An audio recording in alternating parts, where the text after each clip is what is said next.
She-Hulk, Episode 2, Spoiler Review. Let's get it.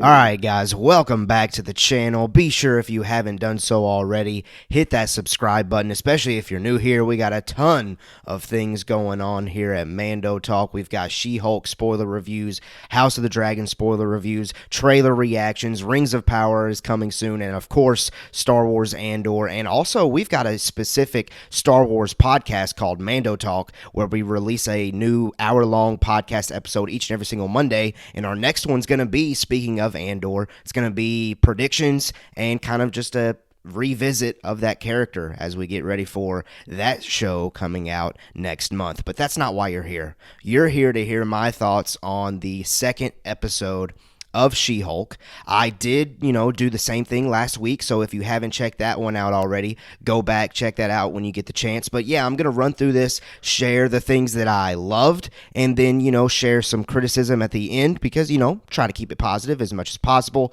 But I do have one negative thing to point out for this episode, so let's run through the positives. Positive number one, I definitely laughed a lot more this go around. This episode I found quite funny. Several moments I found quite funny. So definitely, as far as Marvel trying to release this as a comedy, check the box this week at least. I laughed a lot. Number two, last week I said I didn't really care to see more Hulk or Bruce Banner. Boy, has that tune changed. I don't know specifically where he's going. I know people that have read the comics probably know, and it might connect to Ragnarok. If I had to guess, I don't know. I'm just basing off of what I've seen through film, through series, things like that. I don't know where he's going, but I am definitely interested in Bruce's next moments. He's in that kind of ship that kind of attacked or surprised Jennifer and Bruce in the car, and that's what led to all of these events. So I actually think what Bruce is about to go and do is going to connect into Jennifer Walters' story, believe it or not. And I actually think it might have something to do with her lawyer abilities and skills and responsibilities and things like that. So I think there's going to be a tie-in with these two stories. I don't know if we're actually going to see what Bruce goes and does, but I do think we'll see Bruce come back and kind of give some dialogue, and maybe something or someone is with him that kind of informs the events that occurred. So I loved that. I loved Bruce's story this episode, and now I'm more engaged with Hulk, with the Hulk. I want to see what he's got going on.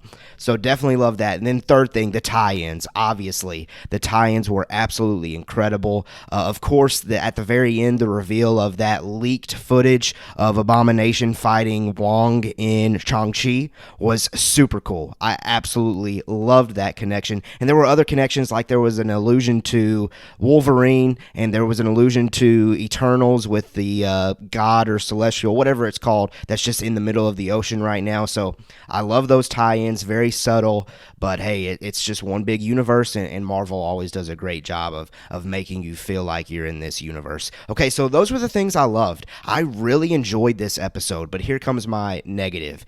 The runtime. It was way too short. I know this is going for, the comedy sitcom, and so usually 20 minutes is fine. But with these Marvel shows, we've come to expect these to be such high quality.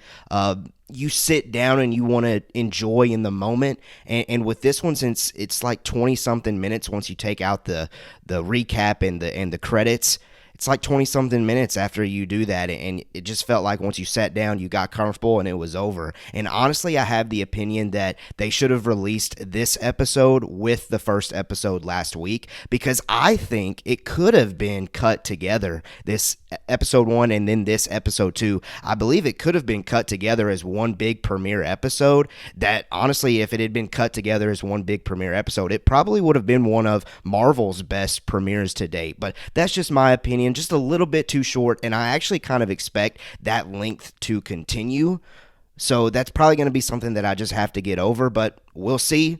There's my thoughts. There's my spoiler review thoughts on She-Hulk episode 2. You let me know what you thought of the episode in the comments, and like I said earlier, be sure to hit that subscribe button. There's tons of great things coming to us as geeks and coming to this channel. So again, hit that subscribe button. Let's get out of here. Let me know again what you think in the comments, and until next video, peace.